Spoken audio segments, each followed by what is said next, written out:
Hi, my name is Ron English, and this is the Big Genius podcast where we find the coolest, most interesting people in the world and we pry a bunch of information out of them.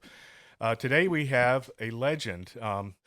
Think of this as art history class where we actually have a person who is part of art history. So instead of three lines in an art history book, you can ask her anything you want, and you can hear it from the person that created the culture, Lady Pink. Hello, everyone. Thank you so much for having me here to speak to you guys. And you do all realize you're in detention. Look what I found this big old fat marker. Someone's responsible. You're all in trouble. You are in trouble.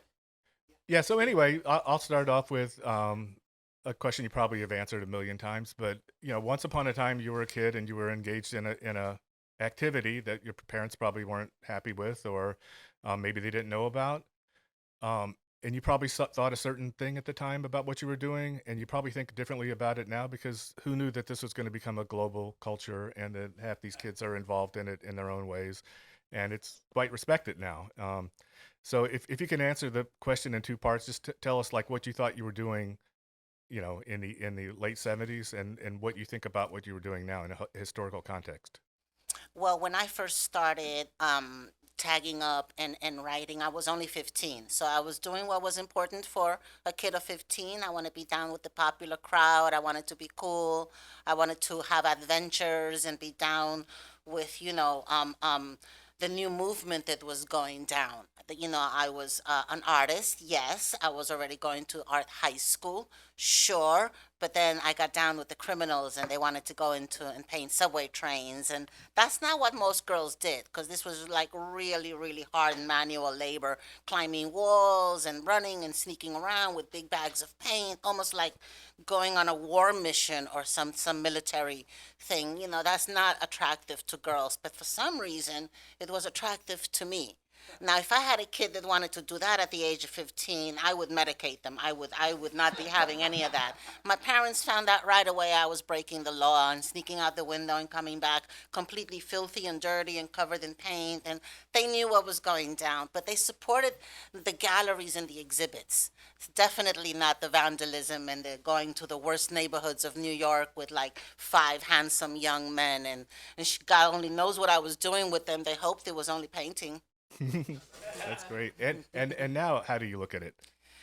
Well, I look at it as in like, yes, we were trailblazers, but we had no idea. We were painting trains, trying to figure out where we were going to be when we grew up. And sure, some of us were starting to exhibit and sell paintings and have big bank accounts and all, but they were telling us that, the art market is fickle. And this might just be a fad, and in a few years it's going to evaporate, and you're going to have to find yourself a real job, Hmm. something like that. And in high school, although I was majoring in architecture, I realized that you have to go to architecture to university to be an architect for so many years. It was horrific, and I was cutting art classes all the time, so I failed art school honestly. So Hmm. You're one of the few people that was not only famous when you were young, but also like to bring up the movie Wild Style. That was half documentary, if I'm correct. So I mean, that really was very close to what your real life was, and you played yourself.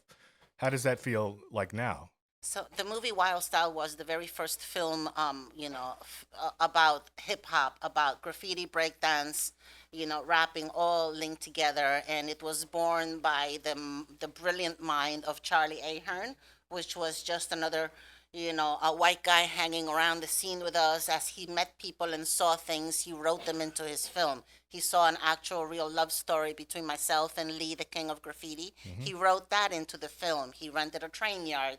He met graffiti artists, saw the trains painted, commissioned to have some more painted, and rented a train yard, and all of this. Yes, it was using real people. Nobody was an actor in that movie.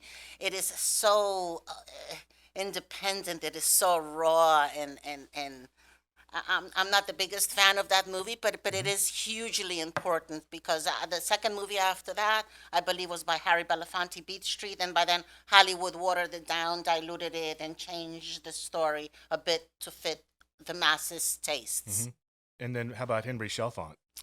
Henry Chalfant is a photographer who went out there on his own without knowing anyone and just started documenting this beautiful subway trains as they rolled by. With a motor drive, he stood with a tripod like this and photographed those things as they went by. Slowly, he started to meet the graffiti writers and Martha Cooper, another photographer who loved to document graffiti and the city and the people as a whole. They put out the very first books, Subway Art, Spray Can Art, back in 1982. And that took the world by storm. It went everywhere and infiltrated every corner of the world. And now we have the world's biggest art movement, 40, 50 years later. Yeah, that was kind of like the Bible. Absolutely, it was the Bible. So it was reprinted, more than a decade ago in a larger format, and it's got all the subway trains that we all painted in the dark at the risk of our lives. Hmm. For what? Just for props from our peeps? Well, Was that it? it was also interesting because it was the best of the best. So, like, once it hit Germany, everybody had to be better than the people in subway art, and not like the Snake or the early people that were just kind of writing their name or stuff. Like, they had to take the best of the best and then be better than them. So, like, I remember when it hit Germany, it was all like the next level. Yes, There wasn't a yes. lot of tags, just pieces. So, as graffiti started in the late 60s, by the mid 70s, we had like amazing, crazy, wild style, top to bottom whole Hmm. cars, and the best of the best had emerged. Already by 76, 77, 78, the masters, it was set. Yeah. The huge whole cars by Blade and Lee and Kane One and all of these cats, right? So by the time I came along, there was a lot of deeds to catch up to and masters to try to emulate or be inspired by. That was already going down. So then the books came out, and in the 80s, it went over to Europe, and they only had these books to go by. And we teach master to apprentice. They didn't have that. They just had these books. They copied our letterings, and they did a horrendous job. It was terrible at first. It hurt our eyes, literally. But within a few years, they got better, and then they surpassed their masters. And then they came to New York asking for us to guide them into the subway system, so the European kids could paint our subways in New York City. And within a few years, they didn't need guides anymore. They were just going ahead Hmm. and burning all our spots and doing massive whole cars in New York City, pulling out, pulling out. And the police were like, oh my God, what's going on? So when those European kids get arrested, they just get thrown in jail till their plane ticket comes up, and then they get exiled from our country for about 10 years. A New Uh, Yorker or an American breaking the law and doing vandalism on a subway, they're going down for a felony. right. So it's not so easy for us Americans to do it. Yeah, and I know that certain people that you're very close to, and you, like the Vandal Squad, came very hard after you. Um, Yes, yes. I don't know if you want to talk about that or.